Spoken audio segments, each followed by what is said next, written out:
Bismillahirrahmanirrahim. Assalamu alaikum everyone. My name is Yasir Yamin and I welcome you all in this session. My friends, in this session हम लोग SBR Strategic Business Reporting के बारे में पढ़ने जा रहे हैं. एक्चुअली हम स्ट्रेटेजिक बिजनेस रिपोर्टिंग के पेपर के बारे में कम बल्कि हम अपना एक जर्नी को प्लान करने जा रहे हैं. We should have an idea how to proceed forward. इस ओरिएंटेशन का मकसद यही है कि बहुत सारे ऐसे कॉमन सवाल होते हैं जो कि स्टूडेंट्स के दिमाग में होते हैं. सर ये कैसे होगा, वो कैसे होगा, फलाना चीज कवर्ड है या नहीं है, सर इसको पढ़ने का तरीका क्या है, सर हमने ये सुना है एसबीआर के बारे में, हमने वो सुना है एसबीआर के बारे में, सर हमने आपके बारे में ऐसा सुना है, हमने आपके बारे में वैसा सुना है. तो वो सारी चीजों का जो लुब्बे लुबाब है, वो सारी चीजों का जो कंक्लूजन है, वो हम इस इंशाल्लाह ताला वो सारा जो जो क्वेरीज हैं उन सबको मिटिगेट करना चाहेंगे, उन सबको हटाना चाहेंगे आज के सेशन के अंदर. और यही आज के सेशन का ऑब्जेक्टिव है. आज के सेशन के अंदर हम पैटर्न कुछ यूं चलाएंगे कि पहले मैं चाहूंगा कि मैं ज्यादातर बातें मैं खुद करूं, जिसके अंदर मैं आपको डिलीवर करूंगा, आपको इनसाइट्स दूंगा इस पेपर के बारे में, कैसी जर्नी रहेगी उसके बारे में, आपको थोड़ा सा एहतियात दिला दूंगा कि आपने इस पेपर को कैसे आगे परस्यू करना है, कैसे इस पेपर को पास आउट करना है. और फिर once I am done, then I'll give you the floor and then I'll give you the opportunity to ask as many questions as you want. I'll welcome your questions, like with all open heart, right? So I think we should continue. Bismillah करते हैं जी. We'll start this session by just a brief introduction about myself. So कुछ लोग मुझे already जानते हैं और कुछ लोग मुझे नहीं जानते हैं. So those of you who do not know me, my name is Yasir Yamin. I'm a professional chartered accountant and I luckily hold 3 professional qualifications on my belt. एक तो अपना I'm a fellow chartered certified accountant यानी ACCA का fellow member हूँ. ACCA के fellow member होने का मतलब ये हुआ कि एक्सपीरियंस के तनासुब के अंदर मैं बहुत पुराना हो चुका हूँ. आप इसको ऐसे शॉर्ट फॉर्म के अंदर कह लें कि सर तो बाबे हो चुके हैं, कह सकते हैं भाई. इसके अलावा associate chartered accountancy of through ICAW, फिर associate chartered management accountant from ICMA Pakistan, इसके अलावा BSc ऑनर्स. ये मेरी एक एजुकेशन की प्रोफाइल है. So I'm currently working as a financial controller in a multinational company. I'm working with Siemens right now. I've been working with this company for the past 8 years. मेरा overall professional experience 13 साल से ज्यादा हो चुका है, जिसके अंदर audit firm भी है, एक शॉर्ट स्टिंट था मेरा टेक्सटाइल इंडस्ट्री के अंदर, और इसके अलावा मेरा अब ज़्यादातर अरसा लग चुका है एक मल्टीनेशनल कंपनी के साथ. मेरे जो एक्सपीरियंस है उस एक्सपीरियंस के अंदर जनरली मैंने लोकल ऑपरेशंस भी देखे हैं, ग्लोबल ऑपरेशंस भी देखे हैं, बहुत सारे लोगों के साथ कम्युनिकेट किया है, बहुत सारी ट्रांजैक्शंस के अंदर इन्वॉल्व हुआ हूँ. Operational level transaction, strategic level transaction, tactical level transaction, any type of transaction you से अल्हम्दुलिल्लाह अल्लाह का बहुत करम है कि बहुत सारे इस तजुर्बे ने बहुत सारे मामलात को सिखाया है. जो कभी मैं अपने स्टूडेंट्स को समझाने की कोशिश करता हूं कि किसी तजुर्बेकार इंसान के साथ अलाइन हो जाना क्यों इतना जरूरी है. बहुत जरूरी है, बहुत जरूरी है किसी ऐसे के साथ अलाइन हो जाना जिसके पास एक्सपीरियंस मौजूद हो. हमारे उस्ताद थे एक, वो हमें अक्सर समझाया करते थे कि यासिर अगर मेरा अपना 10 साल का एक्सपीरियंस है और मैं किसी ऐसे इंसान के साथ जुड़ जाऊं जिसका 20 साल का एक्सपीरियंस है, तो यकीन करो कुछ अरसे में मेरा एक्सपीरियंस 30 साल का हो जाता है. यानी टेक्निकली मैं उस किससे भी आगे निकल जाता हूं. तो मेरा तो परफेक्ट बिलीफ है इसके ऊपर. मैं भी कोशिश करता हूं कि हमारे जो बड़े हैं या जो हमारे हमसे सीनियर चार्टर्ड अकाउंटेंट्स हैं उनके साथ जुड़ के रहूं. तो होता ये है कि सामने वाले की नॉलेज भी आप ऑब्टेन कर लेते हैं, सामने वालों का एक्सपीरियंस भी आप अपने अंदर ले लेते हैं, और उससे आपका जो करियर का पाथवे होता है वो और ज्यादा सक्सेसफुल हो जाता है और ज्यादा तेज हो जाता है. And likewise, the students who study from me, जब वो प्रैक्टिकल लाइफ के अंदर जाते हैं तो प्रैक्टिकल लाइफ के अंदर वो मेरा इतने सालों का तजुर्बा, more than a decade of experience, वो साथ लेके जाते हैं, वो साथ लेके जाते हैं अपने. मेरा एम ही यही होता है कि जितना कुछ मुझे आता है, जितना कुछ मेरी समझ है, जितना कुछ मैं इस प्रोफेशन को जानता हूं, जितना कुछ मैंने इस प्रोफेशन के अंदर प्रैक्टिस किया है, वो तकरीबन तकरीबन सारा आपको डिलीवर कर दूं. वो डिलीवर करूंगा अपने रिकॉर्डेड लेक्चर्स के थ्रू, वो डिलीवर करूंगा अपने लाइव सेशंस के थ्रू, वो डिलीवर करूंगा अपने मैसेजेस के थ्रू, वो डिलीवर करूंगा आपसे मिलके, वो सब कुछ डिलीवर करने की कोशिश करूंगा, ताकि जब आप अपने करियर के अंदर थोड़ा सा आगे बढ़ने की कोशिश करें तो एटलीस्ट आपके पास मेरा वाला एक्सपीरियंस ऑलरेडी हो, यानी आप मुझसे आगे चले. दैट्स द मेन पॉइंट, आप मुझसे आगे निकले, राइट. तो ये करना बहुत जरूरी है, और मैं समझता हूं कि हमारे पढ़ाने का जो असल एजेंडा है वो यही है कि हमसे लोग आगे निकल जाए। अगर हमारे जितनी भी रहे तब भी हमने कुछ नहीं किया, हमसे आगे निकल जाए तो इसका मतलब हमने कोई जिंदगी के अंदर कोई पॉजिटिव सोसाइटी के अंदर कंट्रीब्यूशन किया था। क्लियर होती है बात ये? तो मैं पूरी कोशिश करूंगा ड्यूरिंग दिस टेन्योर कि आपको एक अच्छा एक्सपीरियंस रहे। मेरा टीचिंग एक्सपीरियंस भी 13 साल से ऊपर का हो चुका है। एसबीआर की मल्टीपल अटेम्प्ट्स पढ़ा लिए। अक्सर ऐसा होता है ना कि स्टूडेंट्स कभी कभार कोई सवाल करते हैं और वो ऐसा सवाल होता है जो कि ऐसा लग रहा होता है कि जैसे आप कह रहे हैं कि सर हमें तो सब पता है। अभी पिछले दिनों में किसी और सेशन के अंदर भी एग्जांपल दे रहा था, पिछले दिनों मुझसे किसी ने बोला कि सर अगर हम स्टडी आपके क्वेश्चंस कर लें तो ही पेपर निकलता होगा ना। तो मैंने उसको बोला भाई ये की लाए कहां से?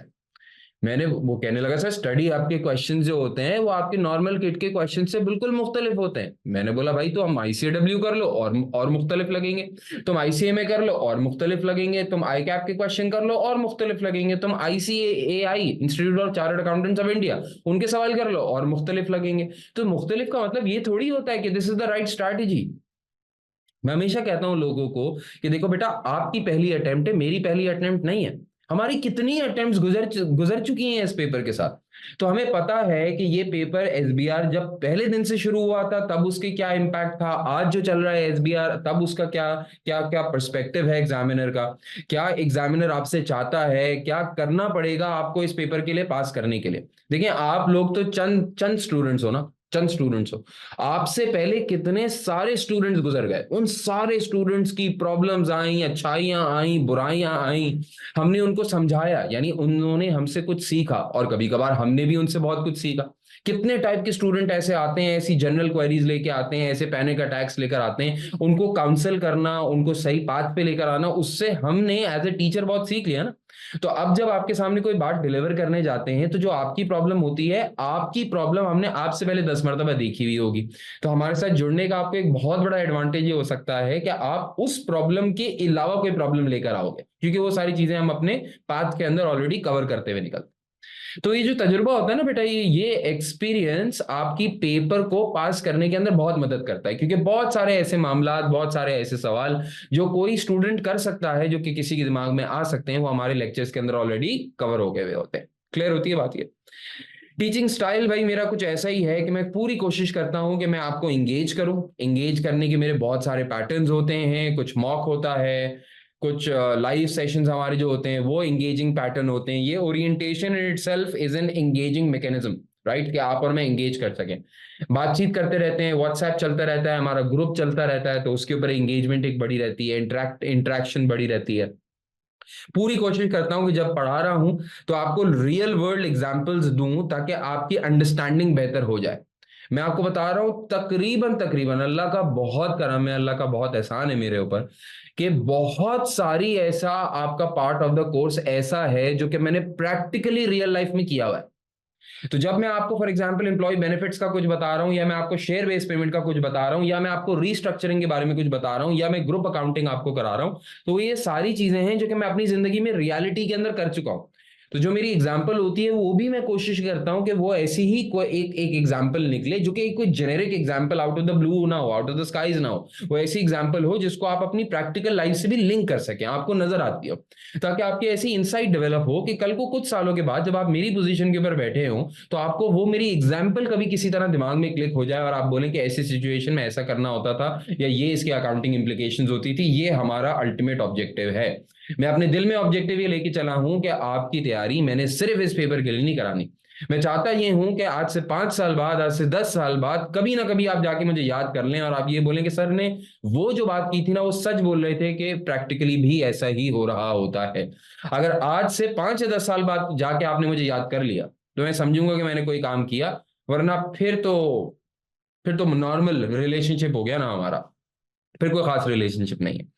तो ये this is a brief intro of my self, जिसके अंदर मैंने अपने बारे में आपको चंद बातें बता दी। लेकिन अब बढ़ते हैं असल बात के ऊपर, जिस बात को आप वाकई में सुनने आए हैं। सिर्फ मेरे बारे में तो सुनने नहीं आए थे आप, डेफिनेटली आप सुनने आए हैं अबाउट एसबीआर।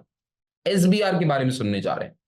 तो एसबीआर का पेपर कैसा पेपर है, एसबीआर के पेपर के अंदर क्या एम्फेसिस है एग्जामिनर का? एसबीआर का पेपर पुराने जमाने के P2 के पेपर से, पुराने जमाने में एसबीआर को कहते थे P2, तो एसबीआर का पेपर P2 से किस तरह मुख्तलिफ है, बाकी क्वालिफिकेशन के पेपर से किस तरह मुख्तलिफ है, हम सभी चीजों के ऊपर बात करेंगे। अगर आप लॉजिकल रिलेशनशिप ऑफ एग्जाम देखिए ना, तो F7 FR के पेपर के बाद जो उसका बड़ा पेपर आता है वो आता है एसबीआर। सही है। तो आपने इनिशियली अपना इसी से स्टार्ट किया, जहां पे आपने F3 जो फाइनेंशियल अकाउंटिंग का पेपर है वहां से अपनी बेसिक्स बनाई, उस बेसिक्स को आपने फर्दर डेवलप किया एफआर के पेपर के अंदर, और एफआर के पेपर से बन रहा है कौन सा पेपर? एसबीआर का पेपर। और अगर आप एसबीआर के पेपर को आपने चैंपियन कर लिया, तो अगर आपने एसबीआर के पेपर को चैंपियन कर लिया तो ऑटोमेटिकली अगर आपने आगे जाके ऑप्शनल्स के अंदर एडवांस ऑडिट एंड एश्योरेंस लिया, तो ये एसबीआर का पेपर 50 to 60% आपका एडवांस ऑडिट एंड एश्योरेंस के अंदर हेल्प कर जाएगा। मैं अक्सर लोगों को समझाता हूं, मेरी जितनी नाकिस नॉलेज है, लेकिन मैं लोगों को समझाता हूं कि देखो ट्रिपल ए के अंदर जा रहे हो ना, तो ट्रिपल ए कम से कम दो चीजों का मिलाप है, एसबीआर प्लस डबल ए। तो ऑडिट एंड एश्योरेंस F8 का पेपर आपने पढ़ा हुआ है, प्लस आप इसके अंदर कपल करते हैं एसबीआर, तो लगभग ट्रिपल ए बन जाता है। जाहिर सी बात है एग्जामिनेबिलिटी टेस्टिंग वगैरह सब डिफरेंट है, लेकिन फिर भी आपका 50 से 60% ट्रिपल ए के अंदर मदद कहां से हो जाती है? एसबीआर के अंदर पेपर चैंपियन करने से। हाँ वैसे हमारे यहाँ बहुत सारे लोग चैंपियन भी होते हैं, हाँ वो ट्रिपल ए पहले देते हैं एसबीआर बाद में देते हैं। अल्लाह ताला ने ऐसी मखलूक भी बनाई है, और यकीन करें अल्लाह ताला ऐसे काम करते ही इसलिए हैं ताकि बाकी लोग ऐसे वाकयात को देख के कुछ सबक हासिल कर लें। मतलब ट्रिपल ए अटेम्प्ट करना विदाउट एसबीआर के अंदर एक्सेल किए, मेरा नहीं ख्याल कि भाई पास तो अल्लाह ही कराते पता नहीं किस तरह हो जाएगा, मीनिंगलेस है। मैं मान ही नहीं सकता कि ट्रिपल ए के अंदर जाके कोई ऑडिट सीख के आ रहा है जब तक उसको एसबीआर ना आता। तो एसबीआर पढ़ना है, एसबीआर से आपको हेल्प कहां में मिल जाएगी? ट्रिपल ए के अंदर मिल जाएगी। क्लियर होती है बात? याद रखना बेटे, ये जो एसबीआर का पेपर है ये एक स्ट्रेटेजिक प्रोफेशनल एग्जाम है। स्ट्रेटेजिक प्रोफेशनल एग्जाम होने का मतलब ये हुआ कि ये एक स्ट्रेटेजिकली प्रोफेशनल एग्जाम है, यानी इसकी इंपॉर्टेंस अलग है एसीसी के पूरे करिकुलम के अंदर। ये स्ट्रेटेजिकली आपको प्रोफेशनलिज्म दिखाता है, तभी इसके अंदर प्रोफेशनल मार्क्स होंगे, और जब इसके अंदर प्रोफेशनल मार्क्स होंगे तो आपको अच्छे बच्चे बनने के भी मार्क्स मिलेंगे इस पेपर में। हाँ एसबीएल की तरह वो 20-20 मार्क नहीं है, यहाँ पे 4 मार्क्स ही होते हैं, लेकिन आपको इस पेपर के अंदर प्रोफेशनल बनने के, अच्छे बच्चे बनने के भी मार्क्स मिलेंगे। और आप यकीन करें अच्छा बच्चा बनना आज की तारीख में बड़ा मुश्किल है आप लोगों के लिए। आप बनते कहाँ हैं अच्छे बच्चे? सही है ना? तो आप तो अभी तक वही लाला लैंड के अंदर चले हुए, साइबेरिया की हवाएं, ठंडी ठंडी हवाएं आपको लगी हुई है, लेकिन ये सब चेंज होना होगा इस पेपर की खातिर, because this is a professional exam. यहाँ पे जो इन्वेस्टर का फोकस होता है वो फोकस अक्सर इन्वेस्टर्स के पर्सपेक्टिव पे भी जाता है। यहाँ पे आप सिर्फ इस तरीके से अपनी जिंदगी नहीं गुजार पाएंगे कि आप आईएएस और आईएफआरएस को रट लीजिए, आपको पता हो कि आई16 में क्या होता है, 40 के अंदर क्या होता है, आईएफआरएस 5 में क्या होता है। अगर आप सिर्फ स्टैंडर्ड को समझ लें तो इससे ये पेपर नहीं निकलेगा। एसबीआर के पेपर के अंदर आपको अकाउंटिंग स्टैंडर्ड की, आईएएस और आईएफआरएस की ऐसी इन डेप्थ नॉलेज चाहिए होगी कि जैसे आप किसी और को कंसल्ट कर सके, यानी आप कंसल्टेशन प्रोवाइड कर सकें, आप अपने इन्वेस्टर को बात समझा सकें, आप समझ सकें कि ये जो अकाउंटिंग स्टैंडर्ड के अंदर कोई भी अकाउंटिंग ट्रीटमेंट बताई गई है, ये अकाउंटिंग ट्रीटमेंट के पीछे लॉजिक क्या थी, अंडरलाइंग लॉजिक क्या है, how will it help, how will the share holder react. तो इन्वेस्टर का पर्सपेक्टिव होना, जो कि एसबीआर के अंदर कुछ अरसे पहले बहुत उभर के आया है, सारी एग्जामिनेशन अटेम्प्ट्स के अंदर हमें दिखता है कि examiner bar bar from the perspective of an investor आपसे आंसर चाहता है, वो वाली चीजें हमें कवर करना जरूरी है। सही है। ज्यादातर पेपर आपका चलेगा regarding assessment and evaluation of the reporting decisions made by management and their implications. अक्सर आपके पास सवाल ऐसे ही आएंगे जिसके अंदर आपके पास कोई मैनेजमेंट होगी, केस स्टडी बनकर आती है, तो मैनेजमेंट होगी, मैनेजमेंट ने किसी चीज को देखते हुए कोई अकाउंटिंग ट्रीटमेंट को प्रपोज किया होगा, डिस्क्लोजर दे दें नहीं दे दें, रेवेन्यू रिकॉग्नाइज कर लें नहीं कर लें, लीज की रिकॉग्निशन कर लें नहीं कर लें, डेफर टैक्सेस का ऐसा होगा वैसा होगा, कंसोलिडेशन में ये कर लें या वो कर लें, कंसोलिडेशन में हमने ऐसे गुडविल निकाल ली है, ऐसे नहीं निकालनी चाहिए थी। तो बहुत बार आपके पास सिनेरियो ऐसा ही आएगा कि कंपनी का कोई सीएफओ होगा, कंपनी को कोई मैनेजमेंट होगी, उसने कोई काम ऑलरेडी कर लिया होगा, या तो आपको करेक्ट करके दिखाना होगा, या तो जो सामने वाले अकाउंटेंट ने, चीफ अकाउंटेंट ने, सीएफओ ने जो बात की होगी उसको क्रिटिकली एडवाइस करना होगा इसके बारे में कि क्या ये काम जो ये कह रहा है ये सही कह रहा है या नहीं कह रहा, और असेस करना पड़ेगा कि जो काम सामने वाले ने बोला ये सही बोला बोला या नहीं बोला, और फिर ये भी बताना पड़ेगा कि इस काम को करने के क्या इंप्लीकेशंस हैं, और अगर हम सही अकाउंटिंग ट्रीटमेंट फॉलो करें तो उसकी क्या इंप्लीकेशंस हैं, राइट? तो अगेन मैनेजमेंट पर्सपेक्टिव भी है और इन्वेस्टर्स पर्सपेक्टिव भी है। बहुत सारी नई डेवलपमेंट्स हैं जो कि एसबीआर के एग्जाम के अंदर अब टेस्ट होने लग गई हैं, such as developments in the world of sustainability. आपने सुना होगा कि अभी एसबीआर के 2024-25 के कोर्स के अंदर कुछ चेंज भी आया है, और लार्जली वो चेंज यही है कि जो सस्टेनेबिलिटी स्टैंडर्ड्स हैं जो आईएसएसबी की तरफ से आए हैं, तो आईएसएसबी वाले जो S1 और S2 के सस्टेनेबिलिटी स्टैंडर्ड्स हैं उनके बारे में भी टेक्स्ट, सही है, उनके बारे में भी नरेशन, क्योंकि वो डिस्क्लोजर स्टैंडर्ड्स है तो उनके बारे में सिर्फ टेक्स्ट ही है, तो वो सारे टेस्ट भी आपके कोर्स के अंदर अब शामिल कर दिए गए हैं, राइट? आपसे कभी कभार इस लेवल की एक्सपर्टीज एक्सपेक्ट की जाती है कि आपको सिर्फ ये ना पता हो कि कोई अकाउंटिंग स्टैंडर्ड जो बात प्रपोज कर रहा है वो क्यों कर रहा है, बल्कि यहां तक आपसे पूछ लिया जाता है क्योंकि अब आप अकाउंटिंग स्टैंडर्ड की दुनिया में आखिरी इंसान हैं। देखिए याद रखिएगा, एसबीआर के बाद कोई पेपर नहीं है। एसबीआर के ऊपर आके आईएएस और आईएफआरएस की दुनिया यानी अकाउंटिंग की दुनिया इख्तिताम पे है, खत्म है, फिनितो है, फिनिश है। तो क्योंकि आईएएस आईएफआरएस की दुनिया आके खत्म हो जाती है एसबीआर के पेपर के ऊपर, तो एग्जामिनर तो आपसे इस लेवल की इंटेलेक्चुअल डिबेट चाहता है कि यहां तक कि अगर एग्जिस्टिंग अकाउंटिंग स्टैंडर्ड्स में कोई डेफिशिएंसी है तो इस डेफिशिएंसी के ऊपर भी आप बात करें, इस लेवल की एक्सपर्टीज।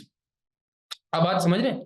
यानी एक तो आपका लेवल ये हो जाए हमसे पढ़ लेने के बाद कि आप हमसे बहस कर सके, एक लेवल आपका ये हो जाए कि आप इस लेवल की बहस के ऊपर आ जाएं कि आप बोलें कि यार ये अकाउंटिंग स्टैंडर्ड में ये फलाना बात जो लिखी गई है ये फलाना बात इनकम्प्लीट है, या इससे इनकंसिस्टेंसी आती है रिपोर्टिंग के अंदर, या ये अगेंस्ट प्रूडेंस है, या ये चीज ओसीआई में नहीं जानी चाहिए। आप तो इस लेवल की डिबेट पे आ जाएंगे। ये एसबीआर के एग्जामिनर की हाई लेवल एक्सपेक्टेशन है आपसे, डेप्थ लेवल एक्सपेक्टेशन नहीं है, क्योंकि देखें at the end of the day examiner ये बात समझता है कि आप स्टूडेंट ही हैं, सही है ना? लेकिन हाई लेवल एक्सपेक्टेशन ये है कि आपसे ऊपर से कम ये चाहते हैं कि कम से कम दुनिया में जो बातें पब्लिश हो चुकी हैं वो तो आपको पता हो, जो क्रिटिसिज्म पब्लिश हो चुका है किसी अकाउंटिंग स्टैंडर्ड के ऊपर कम से कम वो तो पता हो। आईएएस 21 के ऊपर क्रिटिसिज्म हो चुका है, 7 के ऊपर क्रिटिसिज्म हो चुका है, आईएएस 1 के ऊपर जो है क्रिटिसिज्म हो चुका है, कितनी सारी चीजें क्रिटिसिज्म के अंदर आ चुकी हैं, कम से कम जो आ चुकी हैं जिन पे डिबेट हो रही है वो तो बातें आपको पता हो, तो वो सारी बातें इंशाल्लाह ताला एसबीआर के इस एम्बेड के अंदर आपको दिखाई देती हैं। अच्छा, जहां एसबीआर के अंदर ये बात हो रही है तो एसबीआर के अंदर मैं आपसे बड़ी खुल के बात करना चाहता हूं regarding the common myths of SBR. बड़ी खुल के आपने खुले दिमाग से मेरी बात सुननी है, because I am setting the tone right now. मैं आपको सिखा रहा हूं कि आप कहां सही हैं कहां गलत हैं, क्या ब्लंडर आप कर सकते हैं और क्या आपने नहीं करना। सबसे पहला कॉमन मिथ जो कि एसबीआर के पेपर के अंदर है वो ये है कि SBR can be studied in the same manner as I prepared for FR. ये सबसे बड़ा मिथ है, it's a wrong perception. FR के पेपर की तैयारी बिल्कुल मुख्तलिफ है, एसबीआर के पेपर की तैयारी बिल्कुल मुख्तलिफ है। एफआर में मैं बिल्कुल अलग तरीके से पढ़ाता हूं, एसबीआर के अंदर मैं बिल्कुल अलग तरीके से पढ़ाता हूं। देखिए ना, एफआर के पेपर में कितनी लेवरेज थी, क्योंकि छोटा पेपर था, बच्चों वाला पेपर था। तो एफआर के पेपर में कितना मजा आता था ना कि आपने मिसाल के तौर पे आईएएस 16 पढ़ा, फौरन से जाके अपनी कैपलन की एग्जामिनेशन किट खोली या बीपीपी खोली या व्हाटएवर आपने खोला और जाके वहां से एमसीक्यूज एमटीक्यूज निपटा दिए। फिर आपने आईएएस 40 पढ़ा, फिर वहां से उसके 2 4 6 8 सवाल कर लिए, फिर कोई स्टैंडर्ड पढ़ा उसके 2 4 6 8 सवाल कर लिए और बात खत्म। यानी आपका परसेप्शन ये था कि एक अकाउंटिंग स्टैंडर्ड होता है, उसका एक सवाल होता है, as long as accounting standard पढ़ूं और उसका सवाल सॉल्व कर लूं जो कि एग्जाम किट के अंदर दिया हुआ है, पास पेपर के अंदर दिया हुआ है, I am on the right track, मैं एक चार्टर्ड अकाउंटेंट बनने जा रहा हूं। एसबीआर के अंदर ऐसा हो ही नहीं सकता। पहला दिमाग का फतूर या पहला अंडरस्टैंडिंग मुझे जो आपकी क्लियर करनी है वो ये क्लियर करनी है कि एफआर की तरह एसबीआर को नहीं पढ़ा जा सकता। फॉर दैट सेक जिस तरह आपने स्किल्स लेवल पढ़ा है उस तरह कोई भी प्रोफेशनल एग्जाम नहीं पढ़ा जा सकता। एसबीआर के अंदर एक तरतीब है। एसबीआर के अंदर आप देखेंगे कि सबसे पहले मैं आपको हर अकाउंटिंग स्टैंडर्ड करवा लेने के बाद, हर आईएएस और आईएफआरएस करा लेने के बाद एग्जाम किट या पास पेपर पे नहीं लेके जा सकता। अक्सर बच्चे ना कभी कभार ये मैसेज करते हैं, सर सर मैंने आईएफआरएस 2 कर लिया, सर इसके कोई 8 10 12 सवाल मिल जाएंगे। भाई क्यों मिल जाएंगे, मतलब कैसे मिल सकते हैं? कोई दुनिया में तुमने कोई एक कंपनी एक एग्जांपल चाहिए बस, मुझे दो भी नहीं देना, एक एग्जांपल, कोई एक एग्जांपल बता दो जिस कंपनी के अंदर सिर्फ आईएफआरएस 2 अप्लाई होता हो, बाकी कुछ नहीं अप्लाई होता। कोई एक भी एंटिटी ऐसी हो सकती है? नहीं। तो जब दुनिया में रियल लाइफ में कोई एक एंटिटी भी ऐसी एग्जिस्ट नहीं कर सकती जो कि सिर्फ एक स्टैंडर्ड फॉलो करती हो, बाकी कुछ ना फॉलो करती हो, तो एग्जाम में सवाल कैसे आ सकता है एक स्टैंडर्ड का? नहीं आता एसबीआर के अंदर। लेकिन सर F7 में तो होता था। This is not F7, this is not F7, you need to grow up, you need to have be mature. SBR के अंदर मेरे प्यारे बच्चों, जब भी आपके पास कोई पास पेपर आएगा तो एक सवाल में हमेशा मल्टीपल अकाउंटिंग स्टैंडर्ड्स लग रहे होंगे। तो ऐसा हो ही नहीं सकता कि आप एक स्टैंडर्ड पढ़ें और बोले सर इसके 4-8 पास पेपर करा दे। होते ही नहीं है पास पेपर, कराएं कैसे? पेपर में आता ही नहीं है ऐसे। हाँ ये जरूर है, तो मेरे किसी भी कोर्स कंटेंट के अंदर देख लो, मैंने हर सवाल के, हर स्टैंडर्ड के मल्टीपल एग्जाम्पल क्वेश्चंस कराए हुए, चाहे वो आईसीडब्ल्यू के कराने पड़े, चाहे वो आई कैप के कराने पड़े, चाहे वो एफआर की का, जहां जहां से मुझे सवाल मिले मैंने उठा उठा के डाले, ताकि आपकी प्रैक्टिस होती रहे। लेकिन अगर आपकी बेटा एक्सपेक्टेशन ये है कि सर मैंने तो एफआर ऐसे ही प्रिपेयर किया था कि एक छोटी बात पढ़ता था, उस छोटी बात के बाद सवाल करता था, फिर छोटी बात पढ़ता था, फिर सवाल करता था, सर ऐसे पढ़ के मैं एफआर करके पास हुआ। सर आपको क्या पता है एफआर कैसे पास होता है? सही बात है बेटा, आप कर लें, आपका इस अटेम्प्ट में पेपर नहीं निकल सकता। बहुत सारे बच्चे मेरे पास एसबीआर में आते हैं ना, एसबीआर में बच्चे आके क्या बोलते हैं, सर पहले मैं आईएफआरएस 2 पढ़ूंगा। मिसाल के तौर पे मैं आईएफआरएस 2 की बार बार मिसाल इसलिए दे रहा हूं क्योंकि मैं पहला अकाउंटिंग स्टैंडर्ड वही पढ़ाता हूं। सर पहले मैं आईएफआरएस 2 पढ़ूंगा, फिर उसकी पूरी एग्जाम किट करूंगा, फिर सर मैं स्टडी हब पढ़ूंगा, फिर सर मैं कैप्लन पढ़ूंगा, फिर मैं जो है नमाज पढ़ूंगा, फिर मैं पता नहीं क्या क्या करूंगा, फिर मैं IAS 19 पे आऊंगा। तुम कर लो, तुम्हारा पेपर आज की तारीख में तो निकलेगा नहीं। मतलब 1.5-2 साल तो लगेंगे तुम्हें एसबीआर पूरा करने के अंदर इस तरह। अच्छा तुम कर भी लो, तब भी तुम्हारा स्कोर 50-60 आएगा, क्योंकि तुम्हारी अप्रोच गलत है एसबीआर के पेपर को लेके। एसबीआर का पेपर क्योंकि एक स्टैंडर्ड का हमेशा दूसरे अकाउंटिंग स्टैंडर्ड के साथ कोरिलेशन बनता है, हमेशा बनता है। जब मैं आपको एक स्टैंडर्ड कराऊंगा तो हो सकता है 3 या 4 अकाउंटिंग स्टैंडर्ड बाद ले जाके मैं कह रहा हूं कि देखो उस वाले अकाउंटिंग स्टैंडर्ड में ये वाली बात बताई थी ना, उसकी अदर साइड इंप्लीकेशन ये रही, अदर साइड इंप्लीकेशन ये रही। तो जब तक तुम्हें कम से कम 8 से 10 अकाउंटिंग स्टैंडर्ड बड़े बड़े नहीं पढ़ा दिए जाते, उससे पहले पास्ट पेपर अटेम्प्ट करना पहली बात तो हो ही नहीं सकता। अगर कोई चैंपियन इंसान कर भी रहा है, या वो समझता है कि सर फलाना टीचर तो कराते हैं आप कर लें, कोई फर्क नहीं पड़ेगा। 1 रुपए का भी फर्क पड़ जाए ना तो मेरा नाम बदल दीजिएगा आप, इससे अच्छा नाम वैसे आपको मिलेगा नहीं। ठीक है मेरे भाई? तो तहम्मुल से, जैसे मैं बोल रहा हूं, पहले मिथ अपना एक क्लियर कर लो कि दिस इज नॉट एफआर। दूसरी चीज बेटे, बेटा एसबीआर का एक common myth, it is all about memorisation of IAS and IFRS. Absolutely wrong. सिर्फ याद करके ये पेपर नहीं निकाला जा सकता, बिल्कुल भी नहीं निकलेगा ये पेपर। तो सोच चाहिए होगी, और सोच हम आपसे डेवलप करवाएंगे। कौन करवाएगा? मैं करवाऊंगा आपको। उसके लिए आपको मुझे वक्त देना पड़ेगा, बस आप मुझे वक्त दें और फिर इंशाल्लाह ताला हम आपकी तैयारी कराएंगे। फिर it's impossible to pass SBR in the first attempt, it is only possible to pass SBR in the first attempt. मैं आपको सच बता रहा हूँ, एसबीआर का मैं अक्सर लोगों को, अपने पुराने स्टूडेंट्स को हमेशा बताता हूँ, जो खास तौर पे मेरे से F7 पढ़ते हुए निकल कर आते हैं ना, मैं उनको हमेशा एक एक लाइन कहता हूँ, एसबीआर पढ़ना मुश्किल है, निकालना आसान। ये मेरी, आप ये लाइन ना अभी लिख लो, एसबीआर पढ़ना मुश्किल है, निकालना आसान है, ये अपनी वॉल पे लिख के लगा लो। मैं तुमसे पूछूंगा 3 मंथ्स के बाद जाके, जब तुम एग्जाम दे के आ जाओगे, जब तुम्हारा रिजल्ट आ जाएगा, अगर ये मेरी बात ना सच हुई तो मुझे बोलना। हमेशा ये होता है एसबीआर, क्योंकि एकदम से स्किल्स लेवल के बाद, अक्सर पहला पेपर होता है, तो स्किल्स लेवल के बाद क्योंकि इतनी बड़ी जंप आ रही होती है, ये बड़ी जंप आ रही होती है, तो अक्सर लोगों को पढ़ने के अंदर एफर्ट लगानी पड़ती है, सर की बात पे ईमान लाना पड़ता है। और ये आपका ईमान आया, आपने मेरी बात को पढ़ा, आपको मैं गारंटी कर रहा हूं, जब आखिरी महीने के अंदर आप मेरे साथ बैठ के पागलों की तरह पास पेपर्स कर रहे होंगे ना, मॉक एग्जाम अटेम्प्ट कर रहे होंगे, पास पेपर्स कर रहे होंगे, जो जो आप मेरे साथ कर रहे होंगे, आप बोलेंगे सर समझ में आ रहा है, आप सही कह रहे थे, आप सही कह रहे थे। अक्सर स्टूडेंट्स मेरी बात नहीं मानते, वो गलती क्या करते हैं, वो कभी कभार ये करते हैं कि शुरू में 1-2-4 अकाउंटिंग स्टैंडर्ड पढ़े ना, पास पेपर खोलने की, कैप्लन किट, बेटा मैंने पूरी कैप्लन किट कराई है, पूरी कैप्लन किट मैं करा चुका हूं। आपके करिकुलम के अंदर, आपके एलएमएस के अंदर ये ऑलरेडी प्रोवाइडेड है। आई मीन पूरी का मतलब 90% किट आपकी कंप्लीट हुई हुई आपके पास मौजूद है, रिकॉर्डेड फॉर्म के अंदर पड़ी है आपके पास। ठीक है, लेकिन मैं आपको फिर बोल रहा हूं, मैं आपको फिर बोल रहा हूं, इन ये घबराइएगा नहीं। जब आप चलते हैं शुरू के अंदर, आप मेरे साथ ट्यून इन होंगे, मैं आपको तरीकेकार सिखाऊंगा, आप खुद देखेंगे जब आखिर के अंदर एग्जाम की अटेम्प्ट हो रही होती है ना, तो स्टॉप बोलते हैं कि सर हो रहा है, हो रहा है, आराम से हो रहा है, कोई मसले की बात नहीं, सब हो रहा है, लेकिन तामुल से चलना पड़ेगा। अच्छा, बहुत सारे लोगों की मिथ ये है कि सर एग्जाम टेक्निक कुछ नहीं होती है, बस पेपर होता है, अच्छा पढ़ेंगे अच्छा निकल जाएगा। एसीसी का पेपर ना टेक्निक से भी निकलता है। एसबीआर के पेपर के अंदर आपको एग्जाम टेक्निक चाहिए होगी, जो मैं आपको सबसे आखिर में जाके दूंगा। यानी ये लास्ट क्लासेस के अंदर हम एग्जाम टेक्निक की बात कर रहे होंगे। आंसर किस तरीके से लिखना है, क्योंकि मैं क्लास में आंसर खुद लिखवाता हूं।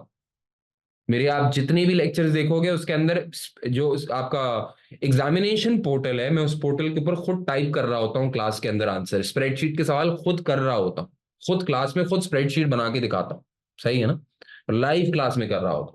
तो ये सारी चीजें के साथ साथ बहुत सारी एग्जामिनेशन टेक्निक मैं आपको पढ़ाते पढ़ाते देता चला जा रहा हूं, और फिर बिल्कुल एग्जाम के करीब मैं आपको बताऊंगा कि बेटा अब ये करना है, अब ये करना है, अब ये करना है, अब ये करना है। अल्लाह ने चाहा, अल्लाह ने चाहा तो सब अल्लाह ताला करवाते हैं। अगर अल्लाह ने चाहा तो ये आपका काम निमट जाएगा इंशाल्लाह, कोई टेंशन नहीं।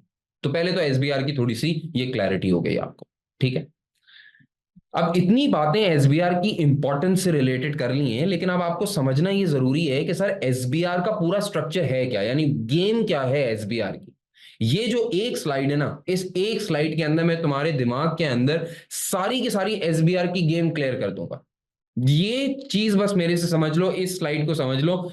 90% आपकी एसबीआर के सारे मसले मसाइल एक जगह पे आके सिमट जाएंगे। पहली बात देखो तुम, ग्लोबल पास रेट।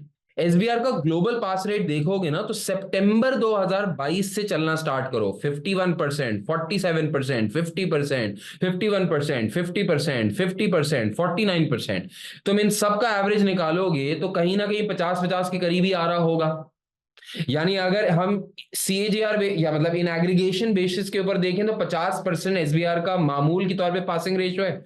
एक बार दिसंबर 2022 के अंदर 47% पे गिरा है, मार्च 2024 के अंदर 49% पे गिरा है, वरना 50% क्लियर है। 50% क्लियर है।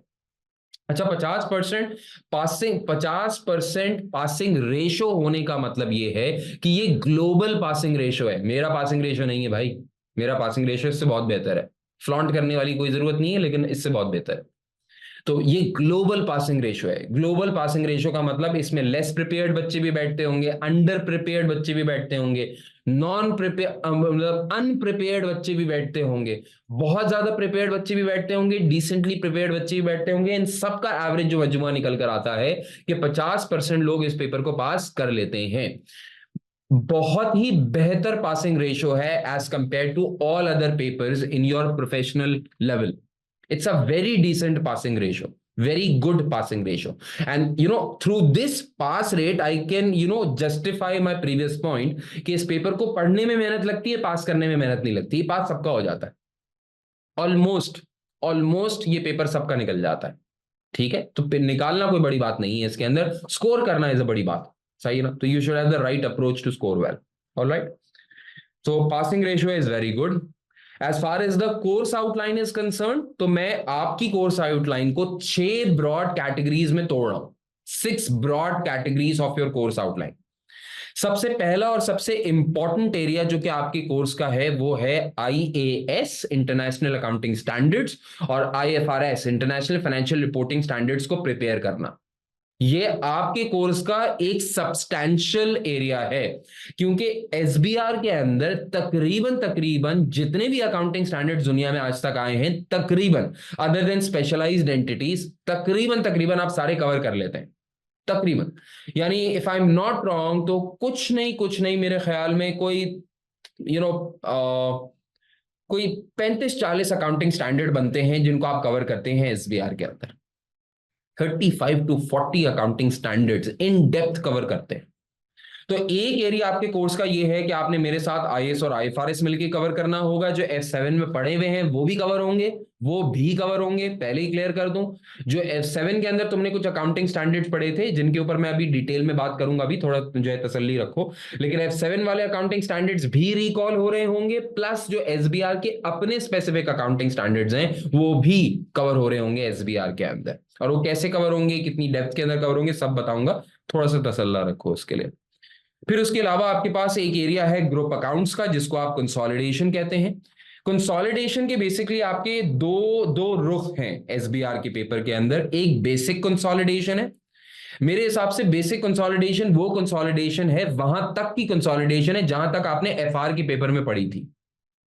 ठीक है, तो बेसिक कंसोलिडेशन से मेरी मुराद ये है वो लेवल की कंसोलिडेशन जो कि एफआर में थी, और प्लस एसबीआर के पेपर के अंदर आपके पास कुछ आ जाती है advance level of consolidation. Advance level of consolidation के अंदर अभी हम देखेंगे भी इंशाल्लाह नेक्स्ट स्लाइड के अंदर कि स्टेप एक्विजिशंस हैं, डिस्पोजल्स हैं, अगर कोई सब्सिडरी आपकी मुल्क के बाहर हो, किसी मल्टीनेशनल कोई आपकी सब्सिडरी हो, तो फिर क्या होता है, ग्रुप की स्टेटमेंट ऑफ कैश फ्लोज कैसे बनाई जाती हैं, अगर हेल्ड फॉर सेल का सिनेरियो हो, डिसकंटिन्यूड ऑपरेशंस का सिनेरियो हो, तब क्या हो रहा होता है, अगर कोई जॉइंट अरेंजमेंट का सिनेरियो बीच में आ जाए तो क्या, सारी बातें आप कवर करेंगे। ये सारी बातों में एडवांस्ड वाला एरिया वो एरिया है जो कि आपने आज से पहले नहीं पढ़ा हुआ, वो अल्लाह ने चाहा तो इंशाल्लाह हम ही आपके सामने आके डिलीवर करेंगे। बात समझ में आ रही है आप लोगों को? तो बेसिक कंसोलिडेशन भी कवर करना पड़ेगा, एडवांस कंसोलिडेशन भी कवर करना पड़ेगा। अब स्टूडेंट हाथ उठा के ये बोलेगा कि सर ये जो बेसिक कंसोलिडेशन है आप कह रहे हैं ये वो कंसोलिडेशन है कि जहां तक हमने F7 में कवर की। सर लेकिन मैंने F7 तो 1 साल पहले दिया था, मैंने F7 तो 2 साल पहले दिया था। सर मुझे तो बेसिक कंसोलिडेशन याद नहीं है। नहीं याद क्या? अल्लाह का बहुत बहुत शुक्र है याद नहीं है। अगर कोई स्टूडेंट मुझसे बोल रहा है ना सर मेरे को बेसिक कंसोलिडेशन याद नहीं है, अल्लाह का बहुत बहुत करम है कि आपको याद नहीं है, क्योंकि फिर मैं आपको लेके चलूंगा अपने तरीके से, बिल्कुल स्क्रैच से पढ़ाऊंगा। यानी कंसोलिडेशन में एसबीआर के अंदर भी वहां से स्टार्ट करता हूं जहां से एक कंपनी ने दूसरी कंपनी को जाके एक्वायर किया और कंट्रोल एस्टैब्लिश हुआ, और कंट्रोल की डेफिनेशन क्या है, और कंट्रोल चैलेंज कैसे हो सकता है, पूरा लेके चलूंगा आपको। अगर आपको बेसिक कंसोलिडेशन नहीं आती तो this is a blessing in disguise. आपको लग रहा है प्रॉब्लम है, मुझे लग रहा है ब्लेसिंग है, बिकॉज फिर मैं आपको पूरा ट्यून इन करके चलूंगा एसबीआर के अंदर। बहुत सारे बच्चों की क्वेरीज ऐसी होती है ना, कभी कभार कहते हैं सर मैंने फलाना टीचर से जो है गॉड फॉरबिड F7 पढ़ लिया था। सर जो मैंने फलाने टीचर से F7 पढ़ा था तो सर उनका स्टाइल डिफरेंट है पढ़ाने का, आपका स्टाइल डिफरेंट है सर पढ़ाने का। तो सर उन्होंने कंसोलिडेशन मुझे किसी और तरीके से सिखाई थी, आप कंसोलिडेशन किसी और तरीके से सिखा रहे हैं, फॉर्मेट्स थोड़े बहुत अलग अलग होते हैं। लेकिन मैं आपको हाईली इंकरेज करूंगा कि जो तरीका मैं आपको सिखा रहा हूं आप वही तरीका फॉलो कर लें तो गालिबन आपके लिए बेहतर है। आप यकीन जाने अगर आप वो तरीका फॉलो नहीं भी करते, कोई बच्चा बोलता है सर मेरी तो बस मेरी मसला है सर मैं वही वाला करूंगा जो मुझे आ गया, मैं नया कुछ नहीं सीख सकता जिंदगी में, सर सर मेरी जिंदगी का ये प्रॉब्लम है। देखो बेटा प्रॉब्लम है तो उसके साथ डील कर लो। आप समझ रहे हैं आप डील नहीं कर सकते तो तुम वही वाला फॉर्मेट यूज कर लो, लेकिन बेहतर यही है, बेहतर यही है कि जो मैं तुम्हें सिखा रहा हूं ना, क्योंकि शुरू से सिखा रहा हूं बेटा, तो फिर मेरे तरीके से चलो, क्योंकि मुझे पता है इतने साल पढ़ा के कि वो सबसे ऑप्टिमम तरीका है।